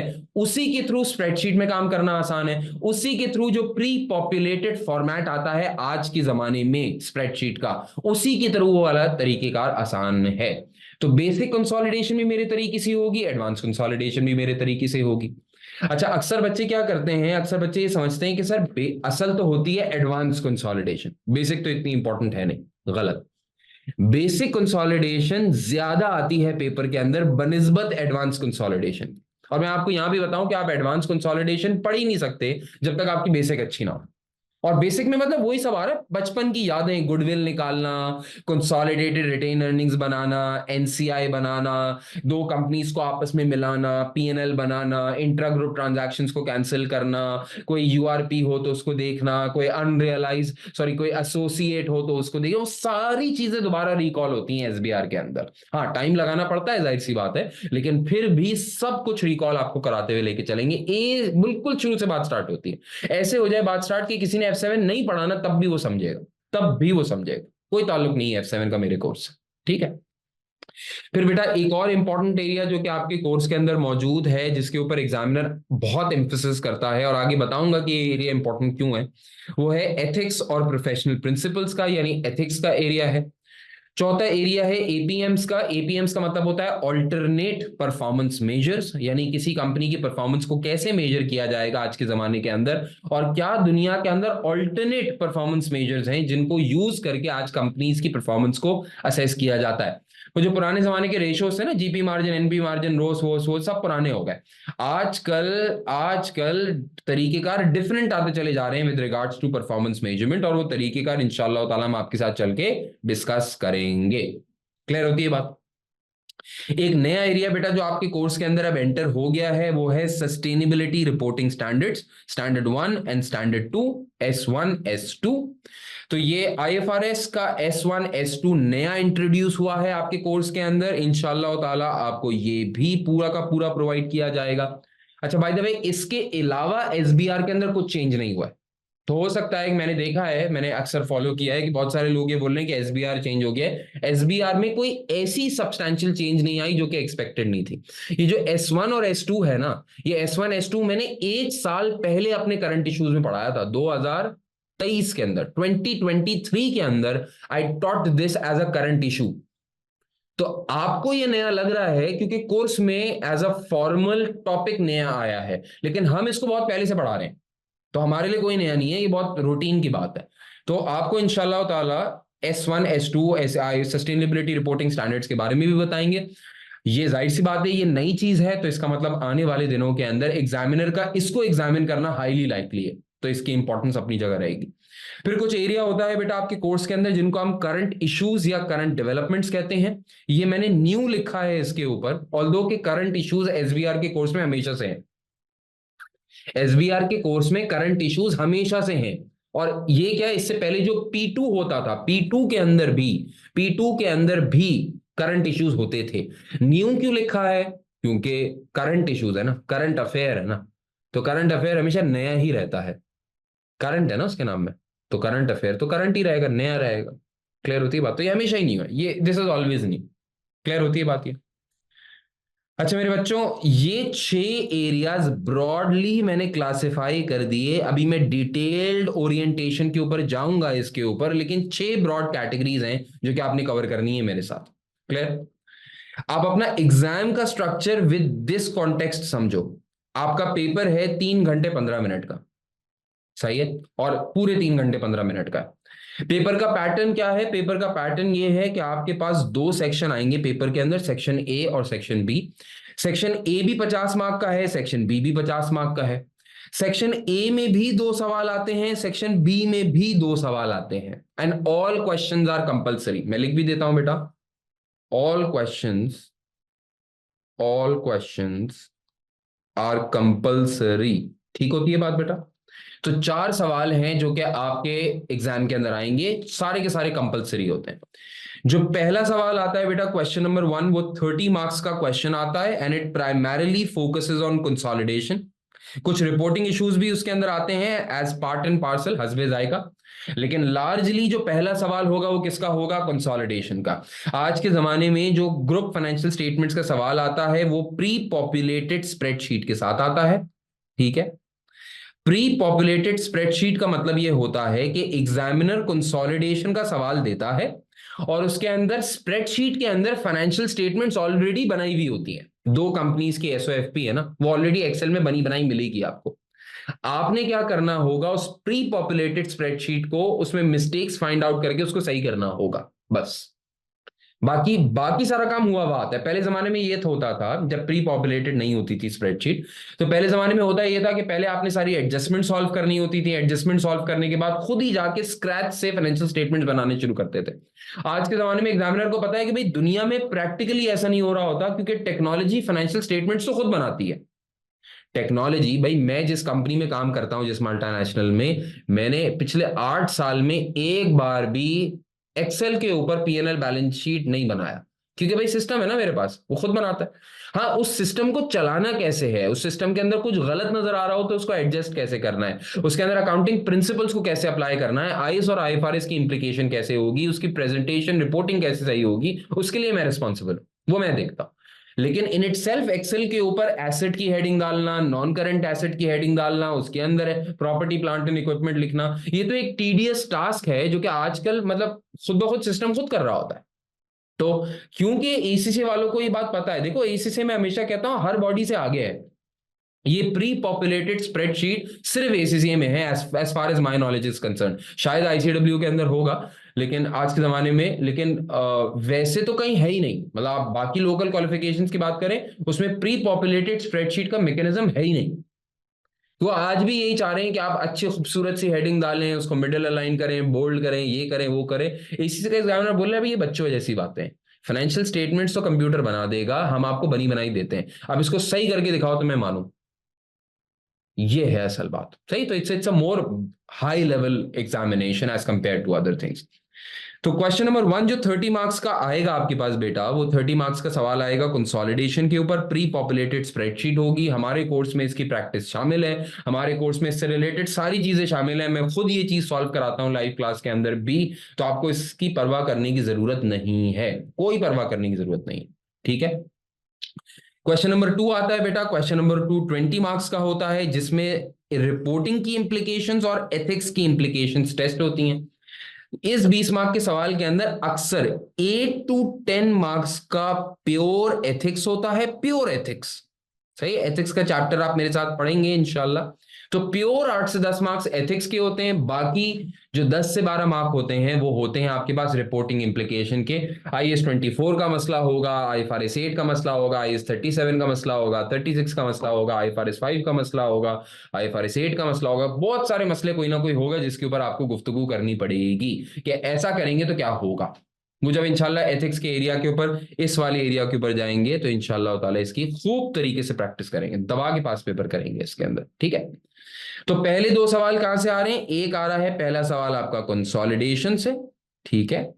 दूसरा सवाल आपका आ रहा है एथिक्स से। रिपोर्टिंग स्टैंडर्ड्स तो हर जगह आते हैं ना, तो वो कॉमन फैक्टर है, उसको मैं नहीं लिख रहा अलग से। फिर आता है क्वेश्चन नंबर 3 और question number 4। Question number 3 question number 4 दोनों 25-25 मार्क के सवाल होंगे, 25 के ही होंगे, 22 के भी नहीं होंगे, 25 मार्क्स ईच। इसके अंदर एग्जामिनर आपको सिनेरियो बेस्ड क्वेश्चन बना के देगा, जिसके अंदर स्टेक होल्डर का पर्सपेक्टिव, वो जो इन्वेस्टर का पर्सपेक्टिव मैं बात कर रहा था ना, तो वो स्टेक होल्डर का पर्सपेक्टिव शामिल होगा। इसके अंदर एग्जामिनर कुछ भी पूछ सकता है। कंसोलिडेशन अक्सर नहीं पूछता क्योंकि वो पहले पूछ चुका होता है, एथिक्स नहीं पूछता क्योंकि वो पहले पूछ चुका होता है, लेकिन आखिर के 2 सवाल के अंदर वो कोई रिपोर्टिंग स्टैंडर्ड भी पूछ सकता है, वो ऑल्टरनेट परफॉर्मेंस मेजर्स भी पूछ सकता है, वो करंट इश्यूज भी टेस्ट कर सकता है, कुछ भी कर सकता है। यानी टेक्निकली थ्योरेटिकली आखिरी 2 सवालों के अंदर इंटायर कोर्स इज एग्जामिनेबल। लेकिन हाँ, वो कंसोलिडेशन नहीं करता एग्जामिन, एथिक्स नहीं करता एग्जामिन, क्योंकि पहले कर चुका होता है। तो other than this and other than this, बाकी सारा एरिया क्वेश्चन 3 क्वेश्चन 4 में आ जाता है। डज एनीबडी नो कि एसबीआर का सबसे बड़ा चैलेंज लोग एग्जाम के अंदर क्या कहते हैं? Any idea? Just give me your thought. SBR के एग्जाम के अंदर, क्योंकि एग्जामिनेशन स्ट्रक्चर मैंने आपको बता दिया ना, what's the main issue in SBR while giving your exam? Any idea? I mean, you are starting, you are going to start preparing for it, right? So you need to know what you should be expecting out of the paper. What's the main problem? Often the problem is that you know more. That's the problem. Time manage नहीं हो पाता। इसके अंदर key learning क्या है? Key skill from an examination perspective. From exam perspective, क्या learning है? Time management. Students अक्सर ये कहते हैं कि सर इतना आ रहा होता है पेपर, इतना पेपर आ रहा होता है कि पेपर आने के चक्कर में किसी एक सवाल में अपने इतना टाइम लगा देते हैं कि वो बाकी कोई पेपर छूट जाता है। तो कितनी बार ऐसा होता है, स्टूडेंट्स कहते हैं सर 5 मार्क का छूट गया, 6 मार्क का छूट गया, 8 मार्क का छूट गया, 10 मार्क का छूट गया। I don't want you to do that, so please make sure कि वो टाइम मैनेजमेंट अच्छी कर सके। पेपर के अंदर ना वो टाइम मैनेजमेंट एक चैलेंज है, बाकी पेपर के अंदर कंटेंट इतना बड़ा चैलेंज एसबीआर में कभी भी नहीं रहा। सही है, प्रॉब्लम होता है टाइम मैनेजमेंट का। I mean this is a very difficult paper by all means, आप ये ना समझिएगा कि एफआर की तरह का पेपर है, बहुत बहुत मुश्किल पेपर है। मैं आपको इस तरह बताऊं, एसबीएल से आप कंपेयर करें, बहुत मुश्किल पेपर है SBR. Content wise it's more difficult, obvious सी बात है, क्योंकि pure technical account, technical paper है ना, मतलब सिर्फ बिजनेस पेपर नहीं है, टेक्निकल पेपर है। तो वैसे मुश्किल है, लेकिन once you are well prepared तो time management would be an issue. Paper आना या ना आना जनरली इशू नहीं होता। तो सर ये सारी चीजें तो हमें समझ में आती हैं। एक सिर्फ एक बात बता दें, पेपर की तैयारी करते हुए सबसे बड़े पोर्शंस कौन से हैं? There are 2 bigger portions in this whole syllabus. समझ लो बेटा, सही से समझ लीजिए, 2 बड़े एरियाज हैं जो कि आपका 70 बल्कि 80% टाइम खा जाएंगे। वो ये 2 एरियाज हैं, आईएएस और आईएफआरएस और कंसोलिडेशन। बस ये 2 एरियाज हैं जो कि आपका 70 to 80% टाइम खाएंगे। बाकी 4 एरियाज ऐसे एरियाज हैं जो कि मार्क्स पूरे देते हैं, मार्क्स पूरे देते हैं जब एग्जाम के अंदर आते हैं, लेकिन टाइम वाइज क्योंकि इनका वॉल्यूम छोटा है, तो ये सिर्फ आपका मैक्सिमम 10-15% टाइम, 20% टाइम खींचते हैं, इससे ज्यादा नहीं खींचते। तो 70 to 80% टाइम आपका कहां लगेगा? मेरे साथ IAS IFRS पढ़ने के अंदर, उनके पास पेपर्स करने के अंदर, कंसोलिडेशन करने के अंदर, उसके पास पेपर्स करने के अंदर। यहाँ पे 70-80% टाइम लग जाएगा हमारा। और क्योंकि ये 70-80% ऑफ द टाइम कंजम्पशन है आपके पूरे पेपर का, तो इसका मतलब इसके ऊपर इन डेप्थ बात करना जरूरी है। आप सब लोग साथ हैं मेरे या नहीं है भाई? मुझे ओके लिख के कंफर्म करिए, सब लोग साथ हैं मेरे या नहीं है? ये जो मैं आपको करवा रहा हूं ना, इससे आप समझ लें, इससे अपनी, जैसे देसी जबान के अंदर कहते हैं ना, इससे आपकी चाल बनेगी, इससे आपका पाथवे बनेगा। Now how to proceed, that's this is the spirit with which you proceed. तो मैं आपकी वो स्पिरिट डेवलप कर रहा हूं, सही है ना? So that you don't fail, you need to have a good plan about this paper. तो मेरे दोस्तों, डीप डाइव लेते हैं एक बार पेपर के अंदर। दो बड़े एरियाज हैं, मैंने क्या बोला? आईएस और आईएफआरएस और कंसोलिडेशन, ये दो बड़े एरियाज हैं आपके पूरे पेपर के अंदर। अब इस पूरे पेपर के दो बड़े एरियाज के अंदर क्या क्या छुपा हुआ है, आज से डिस्कस करो मुझसे, आज से डिस्कस करो, सबकी स्ट्रैटेजी बताता हूं। देखो, मैंने आपके पूरे आईएएस और आईएफआरएस के कोर्स को ना, जितने भी आईएएस और आईएफआरएस एसबीआर के अंदर मौजूद हैं, उनको दो हिस्सों में ब्रेक कर दिया। एक है एसबीआर स्पेसिफिक अकाउंटिंग स्टैंडर्ड्स और कुछ हैं FR related carried forward accounting standards. FR related accounting standards वो अकाउंटिंग स्टैंडर्ड्स हैं जो कि या तो एग्जाम के अंदर एज इट इज अगर पूछे तो वैसे ही पूछेगा जैसे एफआर में पूछा था, या ये आपने सिर्फ एफआर में पढ़े हुए होते हैं, एसबीआर के अंदर इसकी कोई खास रेलेवेंस नहीं होती है। तो एफआर वाले अकाउंटिंग स्टैंडर्ड्स वो as it is carried forward knowledge है जो कि आपने बचपन में ले ली थी। अगर कोई स्टूडेंट ये बोलता है ना, सर मैंने तो एफआर पढ़ा ही नहीं था या तो मेरा एग्जाम था, तब भी कोई फर्क नहीं पड़ता, रिवीजन में फिर भी कराता हूं इन सब का। लेकिन ये वो वाले अकाउंटिंग स्टैंडर्ड्स हैं जो कि बाय द वे होते हैं, एग्जामिनर कभी भी इस पे सवाल बनाता नहीं है। आज तक ऐसा नहीं हुआ कि आईएएस 10 पे कोई बहुत बड़ा सवाल आ जाए एसबीआर, बहुत बड़ा क्या आता ही नहीं है आईएएस 10। सर आपको कैसे पता? क्योंकि बेटा मैं 13 साल से पढ़ा रहा हूं ना, आपकी पहली अटेम्प्ट है, मेरी तो नहीं है। इसी तरह आईएएस 16, बहुत सारे लोग इस पे जो है ना एक एक इसको रॉकेट साइंस बना, भाई आईएएस 16 पता होना लाजिम है। क्या मैं पढ़ाता हूं, क्या मैं रिवाइज कराता हूं, लेकिन सर क्या इसको एक प्रोजेक्ट बनाने की जरूरत है? नो, क्योंकि मुझे पता है ना, आता नहीं है ना पेपर के अंदर, आता है तो किसी स्टैंडर्ड के साथ मिलकर आता है, और वो स्टैंडर्ड पहले पढ़ना जरूरी है जिसके साथ ये मिलकर आएगा। इसे आईएएस 20 हो जाए, गवर्नमेंट ग्रांट्स, नहीं आता, नहीं आता तो क्या पढ़ना भी नहीं चाहिए? पढ़ना तो आपको फिर भी पड़ेगा, क्योंकि मैं सारे स्टैंडर्ड्स का पहले बेसिक रिवीजन कराता हूं। जब तक आप वो बेसिक रिवीजन नहीं कर लेते तब तक मेरे साथ आगे नहीं बढ़ सकते। ये तो पढ़ना फिर भी पड़ेगा, पढ़ना पड़ेगा। एग्जाम में आता है या नहीं आता, वो इसकी बाइफर्केशन कर रहा हूं। IAS 23 borrowing cost, IAS 28 investment इन associates, IAS 33 APS, IAS 37 provisions. Sir क्या प्रोविजंस भी पेपर में नहीं आते? नहीं, एसबीआर के अंदर बहुत बार प्रोविजंस आते हैं, बहुत आते हैं प्रोविजंस, लेकिन उसकी एक्सटेंट वही होती है जो कि एफआर वाली थी। मतलब आईएएस 37 में कुछ नया नहीं आता आपके पास एसबीआर में, एग्जैक्टली वैसा ही आता है एसबीआर के अंदर भी, जैसा एग्जैक्टली आपने F7 के अंदर पढ़ा था। So simple carried forward from your past knowledge, nothing added है, ठीक है? इसी तरह आईएएस 40 है, आईएएस 41 है, ये सब कैरिड फॉरवर्ड होकर आ रहा है, एज इट इज सेटअप के अंदर कैरिड फॉरवर्ड होकर आ रहा है F7 से।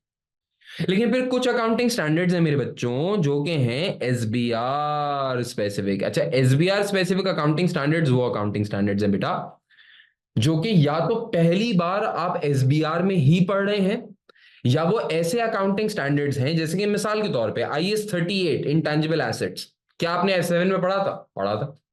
सर आप इसको एसबीआर स्पेसिफिक अकाउंटिंग स्टैंडर्ड क्यों कह रहे हैं? क्योंकि आईएएस 38 जब एसबीआर में पढ़ाया जाता है तो ज्यादा खुली एक्सटेंट तक पढ़ाया जाता है, इंटीग्रेटेड रिपोर्टिंग को शामिल करके पढ़ाया जाता है। मैं तो इंटीग्रेटेड रिपोर्टिंग को मिला के पढ़ाता हूं उसको। तो इसलिए क्योंकि आईएएस 38 समझ लो पूरा ओवरहॉल होके तुम्हारे सामने आता है अभी, तो इसलिए मैं इसको इंपॉर्टेंस ज्यादा दे, मैंने इसको एसबीआर स्पेसिफिक बना दिया।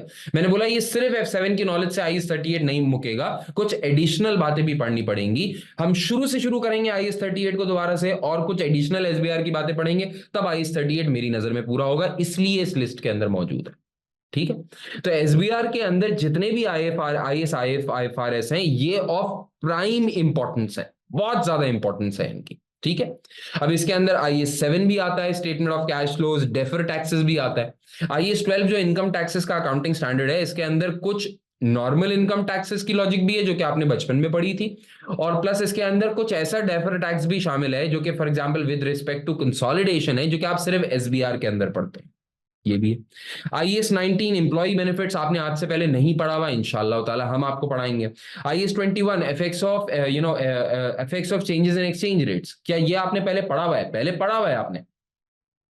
Effects of changes in foreign exchange rates आपने पहले पढ़ा हुआ है, लेकिन क्योंकि एसबीआर के अंदर, अभी मैं आगे चल के बताऊंगा, फॉरेन सब्सिडरीज का केस भी आता है, इसलिए IAS 21 अब यहां शुरू से पढ़ना पड़ेगा तुमको दोबारा। IAS 24 रिलेटेड पार्टी ट्रांजैक्शंस आपने नहीं पढ़ा हुआ, मेरे साथ पढ़ेंगे। IAS 34 इंटरिम फाइनेंशियल स्टेटमेंट्स आपने नहीं पढ़ा हुआ, यहां पढ़ेंगे दोबारा। IAS 36 इंपेयरमेंट ऑफ एसेट्स आपने पहले भी पढ़ा हुआ है, अब भी पढ़ेंगे, लेकिन इसमें कुछ नया है जो कि मैंने एसबीआर के अंदर ही बताना होता है, इसलिए इसको एसबीआर स्पेसिफिक लिस्ट में डाला। ये सारे मैं सीक्वेंस से चल रहा हूं, आप समझ रहे हैं बात को? ये पढ़ाने का सीक्वेंस नहीं है, ये आप समझ लें मैं असेंडिंग ऑर्डर के अंदर चल रहा हूं, ascending order of IAS and IFRS चल रहा हूं, ठीक है। IAS 38 के बारे में मैं बात कर चुका। IFRS 2 शेयर बेस्ड पेमेंट, ये हमारे कोर्स का पहला अकाउंटिंग स्टैंडर्ड होगा which will be followed by IAS 19, third number होगा IFRS 13 का, and so on and so fourth. तो IFRS 2 शेयर बेस्ड पेमेंट्स ये आपका पहला अकाउंटिंग स्टैंडर्ड है, आप मेरे साथ पढ़ेंगे, आपने आज से पहले F7 के अंदर ये नहीं पढ़ा हुआ। IFRS 3 बिजनेस कॉम्बिनेशंस कंसोलिडेशन आ गया। IFRS 5 non current assets held for sale and discontinued operation, F7 में पढ़ा हुआ है, SBR के अंदर करके भी देखना पड़ेगा। फिर इसी तरह IFRS 8 operating segments SBR specific है। IFRS 9 फाइनेंशियल इंस्ट्रूमेंट्स, हो हो फाइनेंशियल इंस्ट्रूमेंट्स, ओ हो सबसे ज्यादा जो तुम्हें किसी अकाउंटिंग स्टैंडर्ड के अंदर टाइम लगाना पड़ेगा ना, सबसे ज्यादा वो IFRS 9 है। सब दुनिया में गूगल सर्च करके देख लेना, one of the most complex accounting standard जो दुनिया में है ना, वो IFRS 9 है। और अल्लाह ने चाहा, अल्लाह ने अगर सही करवाया तो इस सबसे बेहतर मैं आपको IFRS 9 ही पढ़ाऊंगा। सबसे कॉम्प्लेक्स अकाउंटिंग स्टैंडर्ड है, पढ़ेंगे इंशाल्लाह। IFRS 10 consolidated financial statements, IFRS 11 joint arrangements, IFRS 12 disclosure of interest in entities, IFRS 13 fair value measurement, अभी आपको पता होगा, ये भी F7 के अंदर ब्रीफली पढ़ा है, लेकिन SBR के अंदर बहुत अच्छे एक्सटेंट तक आता है। IFRS 15 ओए होए इंतहा है IFRS 15 की SBR में सर, लेकिन IFRS 15 तो आपने ने पढ़ लिया था ना ऑलरेडी। सर पढ़ तो लिया था, F7 में थे तो पढ़ लिया था ना। SBR में बहुत एक्सटेंट तक है, बहुत डिटेल्ड है IFRS 15 revenue from contract with customers. IFRS 16 लीजेस, IFRS for small and medium size enterprises. बस सर ये तो बहुत कुछ है। हाँ बहुत कुछ है। पहला एक दो अकाउंटिंग स्टैंडर्ड निकलता है थोड़ा टफ, क्योंकि आप नई नई चीज पढ़ रहे होते ना, आपको थोड़ा लगता है यार ये थोड़ी मतलब हो रही है थोड़ी सी, मतलब समझ रहे हैं ना बात को, थोड़ा मतलब जान निकल रही है। जैसे ही तुमने दो तीन स्टैंडर्ड अकाउंटिंग स्टैंडर्ड आगे चले गए, ऐसा फ्लो बनता है SBR के अंदर, ऐसा फ्लो बनता है कि तुम बोलते हो अबे यार ऐसा एसेट खरीदूं तो वैसा होगा, ये करूं तो ये होगा, ये करूं तो ये होगा, वो करूं तो वो होगा, वो करूं तो वो होगा, सबका कनेक्शन बन जाता है। स्टेबल रहना पड़ता है। यहाँ पे स्टूडेंट्स गलती क्या करते हैं, मैं हाथ जोड़ के बोल रहा हूँ बेटा, सब बच्चे ओरिएंटेशन देख रहे हैं, अभी ले रहे हैं, आधे लोग वैसे देखेंगे, कोई यूट्यूब पे, सब सब समझ लो मेरे बच्चे। SBR के अंदर गलती सिर्फ आप ये करते हो, मैंने बहुत बार बच्चों को देखा, IFRS सर ने इतनी तारीफ से बताया था कि बेटा ये इस पेपर से करियर बनता है, ये पेपर तुम्हारी जिंदगी भर साथ चलेगा, ऐसा दुनिया का कौन सा चार्टर्ड अकाउंटेंट होगा जिसको अकाउंटिंग स्टैंडर्ड्स अच्छे ना आते हो, तो सर बेटा IAS और IFRS पे बहुत गौर करना। स्टूडेंट्स क्या करते हैं, IFRS 2 पकड़ा ना सर का पहला अकाउंटिंग स्टैंडर्ड, अब इसको पकड़ के बैठ जाए, अब कह रहे सर एक महीने में IFRS 2 पढ़ूंगा। भाई ऐसे करके तो 5 साल में तुम्हारा कोर्स कंप्लीट होगा। मैं आपको सिंपल बात ये बोल रहा हूं, जो मैंने आपको स्टडी प्लानर दिया, जो मैंने आपको लेक्चर के अंदर बताया, जो मैं आपको ओरिएंटेशन के अंदर बता रहा हूं ना, चुपचाप भाई की बात मान के आगे चलते हैं। अल्लाह की तरफ से बेटा अल्लाह ताला करा देगा, आप टेंशन ना लो, चुपचाप आगे चलो बस। बीच में ये जो स्टूडेंट्स अपना फ्लेवर लेकर आते हैं ना कि यार सर मैं IFRS 2 को एक महीने तक अगर पढ़ लूं तो मेरा IFRS 2 दुनिया में सबसे अच्छा हो जाएगा, क्या फर्क पड़ता है पेपर में नहीं आया तो? उस बेवकूफी के चक्कर में जब स्टूडेंट्स अपने शुरू में कोर्स को स्लो चलाते हैं, उस केस के चक्कर में ना पूरा पेपर खराब होता है। तो मैं आपको हमेशा सजेस्ट ये करूंगा कि बेटा शुरू दिन से पेपर की तैयारी को एक कंसिस्टेंट मैनर के अंदर लेके चलो। जिस तरह आपको पूरे LMS ना आपका पूरा डिफाइंड है, ऐसे पूरा स्ट्रक्चर बना हुआ है, जिस तरह स्ट्रक्चर बनाया उस स्ट्रक्चर को फॉलो करो, स्ट्रक्चर को ब्रेक नहीं करना, सीक्वेंस को ब्रेक नहीं करना, जैसे मैंने बोला है वैसे ही करना। तुम वैसे करो। मुझे नहीं लगता, मैं आपको वादा कर रहा हूं, या आप किसी भी प्रीवियस स्टूडेंट से जाके पूछ लेना, इंडिपेंडेंटली जाके पूछ लेना, आप यूट्यूब पे जाके कमेंट्स देख लेना, आप सीक्वेंस फॉलो करें, आपके लिए जिंदगी में कोई प्रॉब्लम होगी ही नहीं। मैं आपको बोल रहा हूँ। क्लियर होती है बात, ये समझ में आ रही है बात? तो बेटा बस ख्याल रखना, ख्याल रखना, ख्याल रखना कि प्रोसेस को फॉलो करो। मैं तुम लोगों को थोड़ा सा डिफाइन कर दूं कि तुम लोगों को एलएमएस के अंदर किस तरीके से स्ट्रक्चर वाइज प्रोवाइड किया जाएगा। स्ट्रक्चर ये होगा कि हम स्टार्ट करेंगे सबसे पहले एक recap of previous accounting standard से, बेसिक आईएएस एंड आईएफआरएस जो कि जनरली ये वाले होंगे।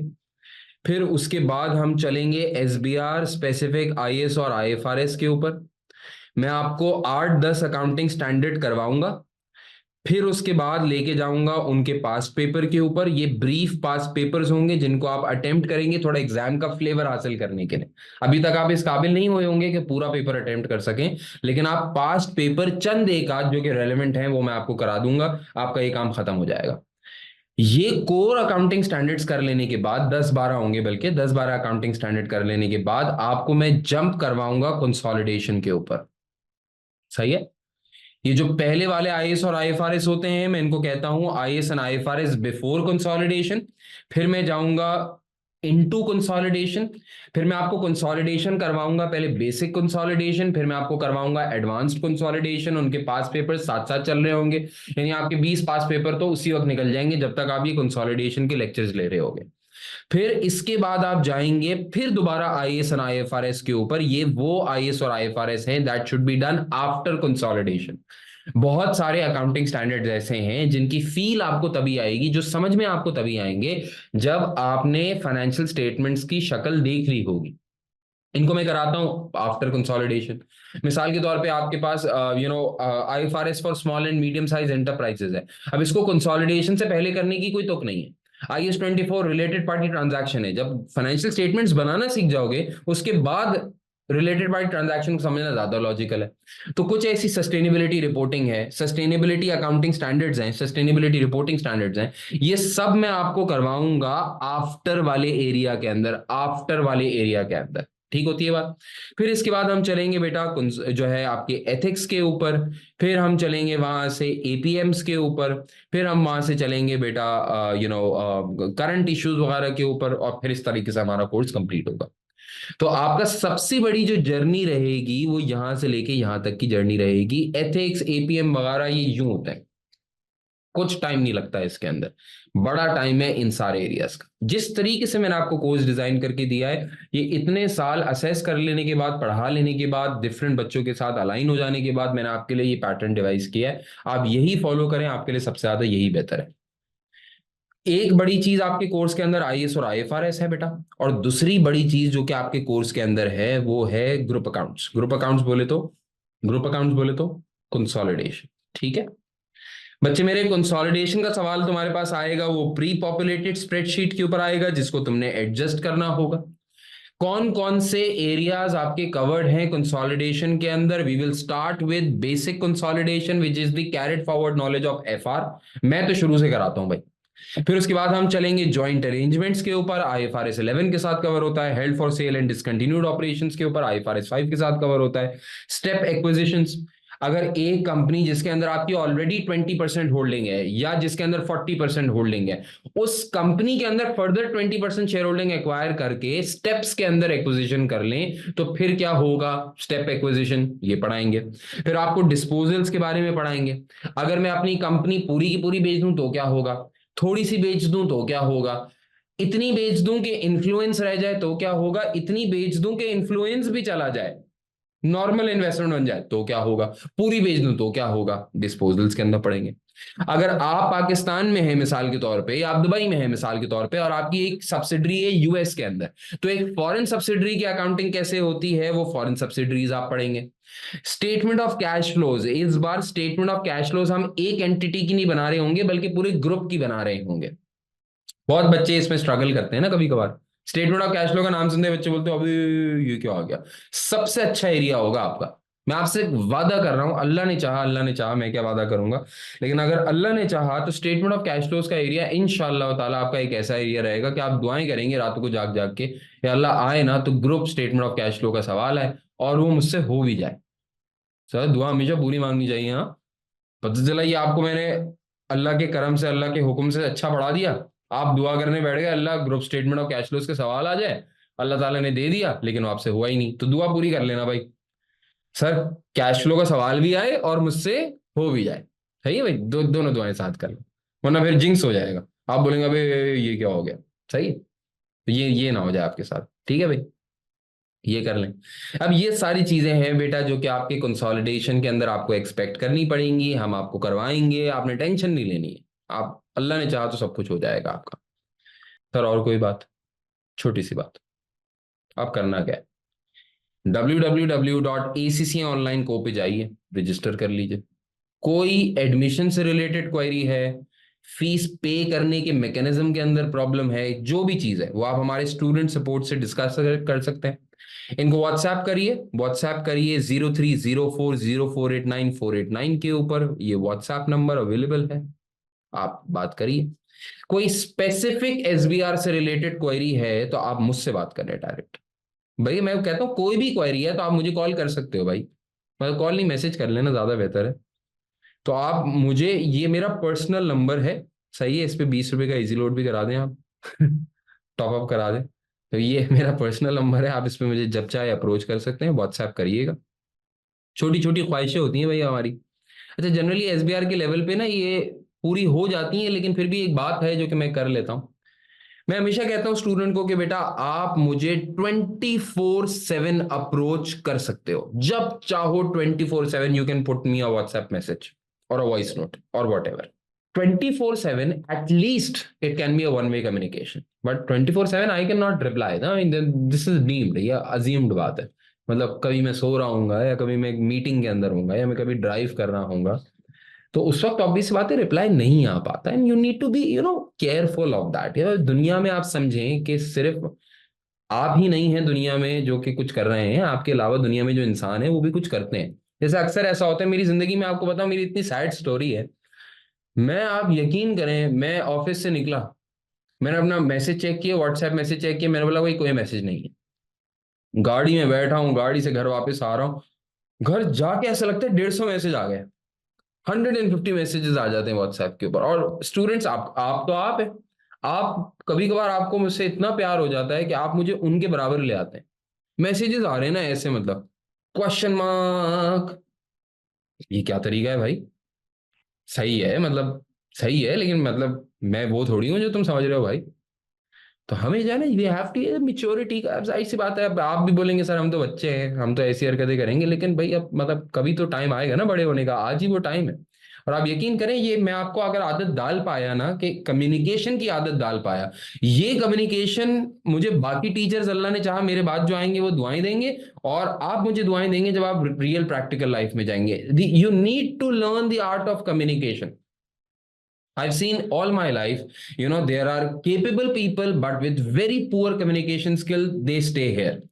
There are people with decent skills तो हमेशा चाहिए होती हैं, they are with decent skills, but with very good communication skills, they have humble skills, they know how to communicate, they are here. Now you have to decide, you want to stay here or you want to go here. You need to have good communication skills, and good communication skills is not putting a question mark message to your teacher. For that sake you can never message anyone like that. मेरे पास, आप यकीन में, अभी किसी अपनी एक और orientation session में था, तो मैं किसी को बात ये समझा रहा था कि एक बार मेरे अपने पास मुझे हायरिंग करनी थी एसीसी ट्रेनीज की, या एसीसी के कुछ लोग रखने थे, तो मैंने अपने एक ग्रुप के ऊपर मैसेज डाला, और ग्रुप के ऊपर मैसेज डाला, वो सर्कुलेट हो जाता है तो इतने सारे लोगों को पहुंच जाते हैं, लोगों ने सीवीज भेजना मुझे स्टार्ट कर दिया, और मैंने लिखा हुआ था क्लियरली, आप इस टारगेट पे मीट करते हैं, ये एक्सपेक्टेशन पे मीट करते हैं, मुझे अपना सीवी भेज दें। मुझे खुद बंदा चाहिए था, I was in dire need of a person. तो कितने लोगों ने मुझे मैसेज किया, मैसेज आ जाते हैं, आपको स्क्रीन करना पड़ता है, भाई ये काम का है, ये काम का है, ये काम का है, ये काम का नहीं है। तो जिस बच्चे ने मुझे क्वेश्चन मार्क बना के भेजा ना, मैंने स्क्रीन तभी कर लिया कि इसको अपने साथ नहीं रखना, क्योंकि इसके अंदर जीरो प्रोफेशनलिज्म है, और ये आगे चल के ना आपका सर का दर्द बनेगा, यकीन करो ऐसे ही होता है। मैंने स्क्रीन कर दिया, मैंने बोला अच्छा आप समझ रहे सर, आप तो आपके मतलब कोई अलग ही लेवल के भरम चल रहे हैं। भरम की बात नहीं है, कॉमन सेंस की बात है, बात है कॉमन सेंस की।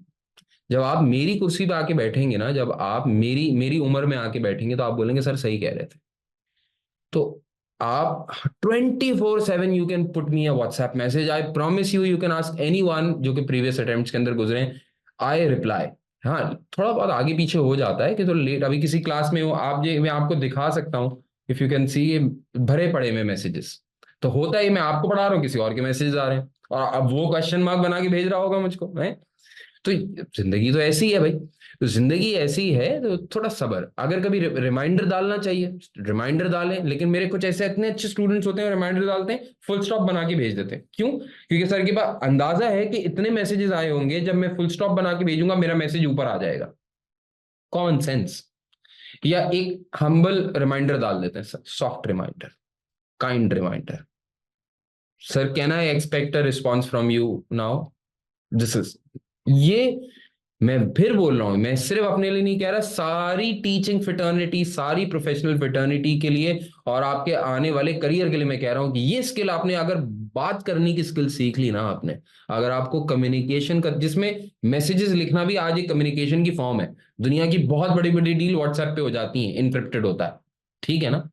तो याद रखना, अगर तुम्हें ये स्किल आ गई ना, आज आ गई, तो तुम मुझे जिंदगी भर दुआएं दोगे। कभी जिंदगी में ऐसा मौका होगा कि तुम किसी इंटरव्यू के लिए अप्लाई कर रहे होगे, कभी तुम अपना स्टार्टअप स्टार्ट करने जा रहे होगे, तुम्हें किसी को एक व्हाट्सएप मैसेज या लिंक्डइन मैसेज या ईमेल डालना होगा रिगार्डिंग अ पोटेंशियल फंड या पोटेंशियल फाइनेंस, बहुत कुछ करना होगा तुम्हें जिंदगी के अंदर, किसी को वो वाला मैसेज भेजना होगा, ईद मुबारक वाला, उसमें भी आपका भाई आपके साथ है। ये आपको सिखा के छोड़ूंगा इंशाल्लाह। 24/7 you put me a WhatsApp and expect a reply with in reasonable period of time, इंशाल्लाह ताला जरूर आपको मिलेगा, ठीक है मेरा भाई। बाकी हमारा व्हाट्सएप ग्रुप होता है only for registered students, it is exclusive for registered students, right. तो it's a platform where you can ask anything you want. तो कोई इंडिविजुअल क्वेरी हो, किसी स्पेसिफिक अकाउंटिंग स्टैंडर्ड से रिलेटेड क्वेरी हो, तो मैं हमेशा रिकमेंड ये करता हूँ मुझे पर्सनल मैसेज करो। एक तो सही होता है कि जब मुझे कोई पर्सनल मैसेज करता है ना, तो मैं उसका उसका उसका नाम देख लेता हूँ, उसकी शक्ल देख लेता हूँ, तो एक बॉन्ड क्रिएट हो जाता है, तो मैं नाम यूज करके उसको जवाब देता हूँ कि भाई मिसाल के तौर पे मिर्जा अहमद साहब मैं आपको ये बात कहना चाह रहा हूँ, या फॉर एग्जाम्पल एहसन साहब मैं आपको ये बात कहना चाह रहा हूँ, राहुल मैं आपको ये बात कहना चाह रहा हूँ, तो वो एक तो एक पर्सनल बॉन्ड क्रिएट हो जाता है मेरा उसके साथ। प्लस ये होता है कि बाकी सारे लोग मेरी वजह से तंग नहीं होते ना, आपने एक सवाल किया मैंने उसका एक रिप्लाई किया, फिर आपने एक सवाल किया मैंने उसका रिप्लाई किया, आप किसी और का पूरा व्हाट्सएप चैट भर गई होगी हमारे चक्कर में। तो specific query with regards to anything you send me a personal message, and if there is any other way, if there is any other thing which you need to have, तो फिर अगर कोई ऐसी मतलब जो कि पब्लिक एट लार्ज के लिए आप समझते हैं कि इंपॉर्टेंट बात है, तो ग्रुप के ऊपर बात किया कर। अच्छा, नियर टू एग्जाम हमारे कुछ आंसर स्क्रिप्ट्स होती हैं जो कि मैं रिव्यू करता हूँ। वो आंसर स्क्रिप्ट्स के लिए हम करेंगे ये कि मैं ईमेल मंगवाऊंगा आपको, मैं आपको ईमेल अपना शेयर कर दूंगा अलग से, ठीक है, आने वाले सेशंस के अंदर। तो ईमेल मैं आपको प्रोवाइड किया करूंगा जहां पे आप मुझे भेजा करेंगे टू नियर योर एग्जाम अपनी आंसर स्क्रिप्ट्स, जिसको फिर हम इंशाल्लाह ताला मार्क करके दिया करेंगे। एसबीआर के अंदर क्योंकि लिखना बहुत होता है, पेपर का स्ट्रक्चर ही कुछ ऐसा है, तो आंसर स्क्रिप्ट्स को रिव्यू करवाने से आपको एक अच्छी एडवाइस मिल जाती है। अच्छा, कभी कभार पहले मैं क्या करता था कि आंसर स्क्रिप्ट्स मंगवाता था व्हाट्सएप के ऊपर, उसमें कन्वीनियंस क्या होती थी कि मैं मोबाइल के ऊपर ही देख लिया करता था, लेकिन मुझे लगता है उसमें एक बहुत बड़ा फ्लॉ ये होता है कि उसके अंदर कभी कभार मुझे, अगर मुझसे वो मैसेज मिस हो जाए ना, तो वो चीज का एक रिटर्न रिप्लाई नहीं जा पाता, and that is why I prefer an email. तो ईमेल ये होता है कि मैं अपने ऑफिस के अंदर, अपनी डेली लाइफ के अंदर कभी भी बैठ के I can respond it to you appropriately. So I would like to see your answer scripts whenever the time is, right? Now is not the time, but whenever the time is, you can send me your answer scripts for review. और email अभी इसलिए नहीं लिख रहा क्योंकि बहुत सारे लोग ओरिएंटेशन देख रहे होंगे, I want this to be specifically for my enrolled students, क्योंकि ये आपका प्रिविलेज होना चाहिए, आपने टाइम स्पेंड किया है, आपने मनी स्पेंड किया है, तो ये आपका प्रिविलेज होना चाहिए, बाकी सबका नहीं होना चाहिए। I mean that's, I think that's fair.